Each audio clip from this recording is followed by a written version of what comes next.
وقت ہو. ابھی کل کی بات ہے، ایک واقعہ بہت مختصر تھا، کل کی بات ہے. ہمارے بھائی اظہار بیٹھے ہیں، انہوں نے ایک شخص سے کہا کہ بھائی آپ اپنی برادری میں معزز آدمی ہیں، آپ کی برادری آپ کو اعزاز کی عزت کی نظروں سے جانتی ہے، اور ہمیں یہ بھی معلوم ہے کہ آپ کی برادری میں گانے بجانے کا رواج ہے، بلکہ وہ بیاہ شادیوں میں جو وہ چلتا ہے نا، کیا کہتے ہیں ڈی جے وغیرہ، بینڈ وغیرہ، بینڈ کا رواج ہے. اور آپ سب کو معلوم ہے کہ جب غیر مسلموں کی برات میں بینڈ بجتا ہے، برات سجتی ہے، تو وہاں سب سے پہلے بھجن گایا جاتا ہے، بھجن پر ان کا افتتاح ہوتا ہے، بھجن پر ان کا اختتام ہوتا ہے. اور اس میں پتہ کیا ہوتا ہے؟ جو اللہ کی تعریف ہوتی ہے وہ بتوں کی تعریف ہو رہی ہے، وہ دیوی کی تعریف ہو رہی ہے، وہ دیوتا کی تعریف ہو رہی ہے، ہنومان جی کی تعریف ہو رہی ہے، وغیرہ وغیرہ وغیرہ.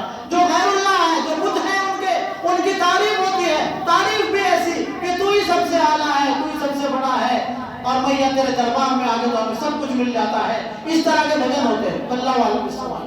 تو اب یہ بتائیے، جو اللہ کی تعریف ہونی تھی وہ غیر اللہ کی تعریف کر رہے ہیں، تو ایمان کہاں بچے گا؟ تو یہی تبلیغ کری اس شخص نے، ہمارے بھائی نے، کہ بھائی جان آپ کی برادری میں بینڈ کا مسئلہ زیادہ ہے، اور جب بینڈ بجاتے ہیں شروع میں تو ایمان کی بینڈ بج جاتی ہے. ایمان کی بینڈ بج گئی، اور ایمان کی بج گئی تو تمہاری بج گئی.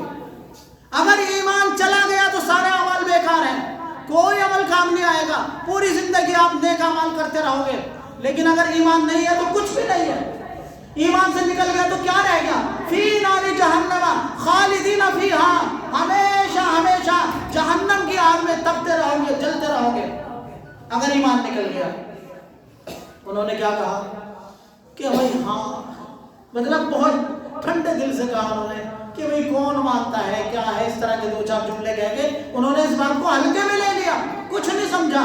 انہوں نے کہا ہاں، انہوں نے سمجھا کہ یہ تو کوئی اہمیت والی بات نہیں ہے. ایمان کی بات بتائی جا رہی ہے، ایمان کو بچانے کی بات بتائی جا رہی ہے، اور کوئی توجہ اس کی طرف نہیں ہے، تو نہیں ہے تو نہیں ہے.